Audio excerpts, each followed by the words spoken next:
Alright, so I don't know how I want to do this, but I'm just gonna start talking and messing with cards, I suppose, until I find a good idea of what I want to do.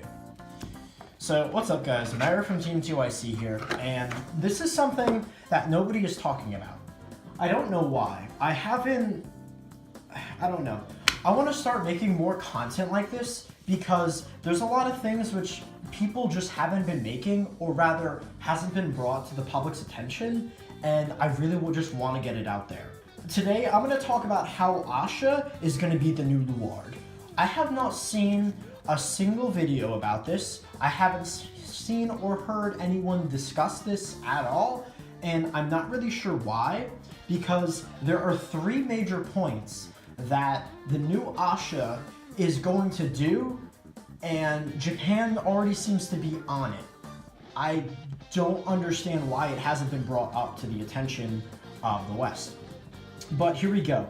So with the build, we're going to be running 4 Blue Ahsha, 4 Ines, and Ines by itself creates a lot of advantage.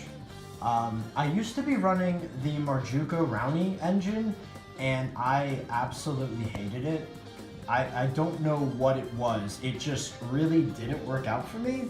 I'm not sure if it was because I actually wasn't using the Searing Heart Ahsha, because I didn't want to spend $120 on a card that I knew was going to be taken out soon enough. While I hesitated to update this deck for the longest time, it kinda showed because Searing Heart is being taken out of the deck. I don't know. I've seen a lot of people been running 4 Blue Ahsha and then 4 Searing Heart or 3 Searing Heart. But I don't really know. It's just Ines gives you so much, and the reason why Ines is important is because every single card in your deck except your Stride Fodder and Thuria. Okay, so this is important because Ines' skill is Bloom herself. When your copy gets placed on R, so when your other Ines is placed on R, choose up to 5 of your Ines, and they get red text, bot deck this unit, check top 5 for a Bloom unit, and then add it back to hand. So the thing is, Ines herself chooses 5 Ines upon Bloom, kind of like how Green Shot Elf does and things like that. So because of that, since Thuria copies the name, Thuria can choose Ines, and because of that, both of these will proc. So Thuria, while having the name of Ines, can bot deck itself, so you can check top 5 for a Bloom unit. And this just adds so much advantage to the deck because you can just bot deck this, and this allows you to fetch out perfect cards. Which brings me to my other point, is that Ahsha has a recyclable critical trigger. So within the Zoo booster, Ahsha has been given, or rather, there is a Musketeer critical trigger that has a skill, Continuous In-Drop Zone. This may be regarded as a normal unit instead of a trigger unit. The reason why this is incredibly important is because this theoretically is your Belial Owl clone. Okay, something that I failed to get to was to state that current Blue Ahsha, at the beginning of your ride phase, you can put any card to the bottom of your deck. Now, it says card, not normal unit, so this is what allows you to recycle your critical triggers. Belial Owl returns to the deck automatically, so this is the closest thing that we can get to that, because at the beginning of your ride phase you can return anything. This allows you to recycle the crits, and so far I've been seeing deck lists running 12 crit, I've been seeing deck lists running 844, as in running draw triggers. I have the feeling that the West is going to choose to run Lisbeth because Lisbeth is not restricted in America, or just in the West in general. So that's going to help with recyclability because, yeah, Japan doesn't have that right now since it's limited to 1. But anyways, because we have a recycling critical trigger, this brings up the additional point is that this has fetchable perfect cards now. I have no idea how to pronounce this. I have no idea how to pronounce this card's name, but the most important thing about it is that it has a skill, Bloom, Counterblast 1. When your copy is placed on R, you can CB1. If you do, choose up to 5 of her and bounce them back to your hand. So the reason why this is important is because if played correctly, you can, let's say you're in a really weird pinch and you have like one of these in hand, you have a heal in hand, and you have open counterblast. What you can do is, this is going to be very awkward, but what you can do is you can G-guard. You can G-guard into Rain Breath Dragon, and from here on out, you can call the perfect card if for some reason it's stuck on your field. So you already have one on board, and then you can call another one. You can use your skill CB1, and then you can bounce these back to your hand. So that's a little thing that you can do if for some reason you have them stuck on your board. You never want that, of course, but it's there. Okay, so once again, the main 3 points is that Ahsha has a recyclable critical trigger. It can recycle its own deck, and it has fetchable perfect cards. Now, these are the 3 main things that Luard was able to do, and Luard became a tank. Now, Japan has been running multiple Invernos.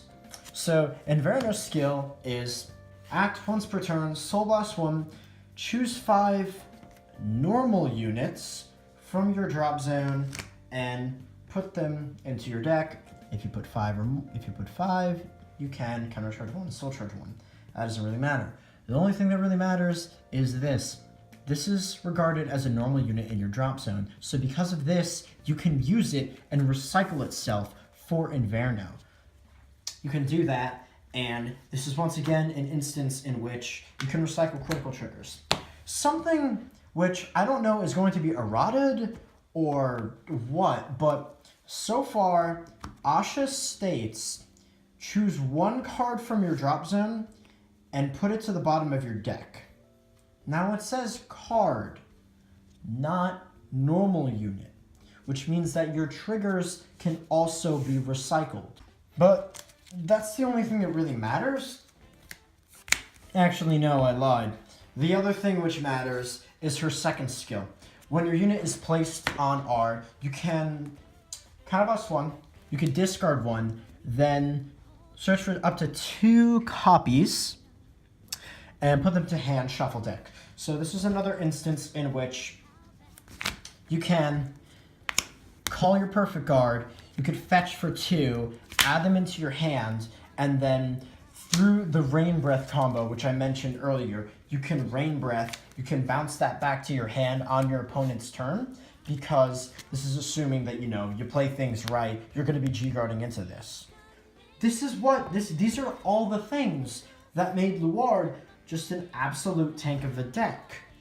And I'm very interested to see where this deck is going to go, because I don't know. The deck feels like it has 2 playstyles now. I really want to make this just a pseudo Luard deck, because Luard, look how consistent, look how amazing Luard has been. It was a meta-dominant deck for at least like 5 months during set 10 release, when we had the gap between set 10 and set 11. It was just nothing but Gears in Luard for the most part, because of just how good of a deck it was. It was just crazy. And I think this deck does have a lot of potential. There's 2 playstyles with the deck. I see maybe 3. But so far, I am seeing either 1, Luard, 2, some sort of weird rush variant of the deck, because I have been seeing some deck lists running 12 crit. Obviously, these 3 are going to be 3 more of her when the set comes. And so I've been seeing Japan run 12 crit for some stupid reason. My first theory was Link Joker was being released, so since decks didn't really have a lot of counters to Link Joker, you can just, you can either A, rush them, and then when your field is locked, and you can only attack with your Vanguard, if for some reason they are not using a perfect card, you have no other place to allocate the triggers, so you could just unintentionally just sack them and just win out there, just flat out. But I don't know. I'm very interested to see where this deck is going to go because I feel it has a lot of potential.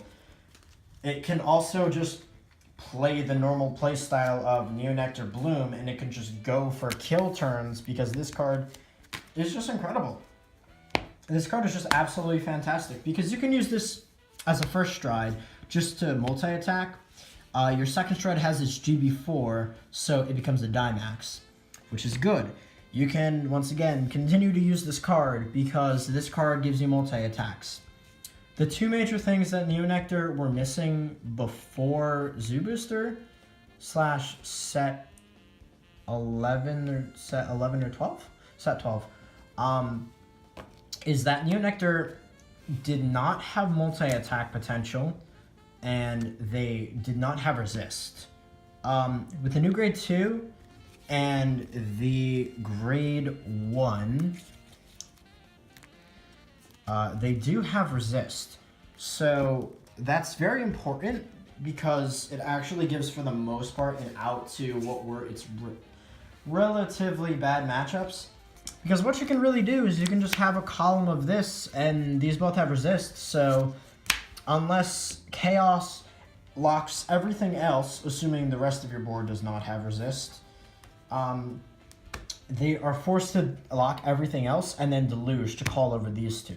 So that creates more resources that they have to invest in if they choose to lock. It's just very interesting. In Kagero, it's actually going to be a not that bad scenario because they have resist. There's a lot of things that you can do with the deck. And I just find it pretty interesting.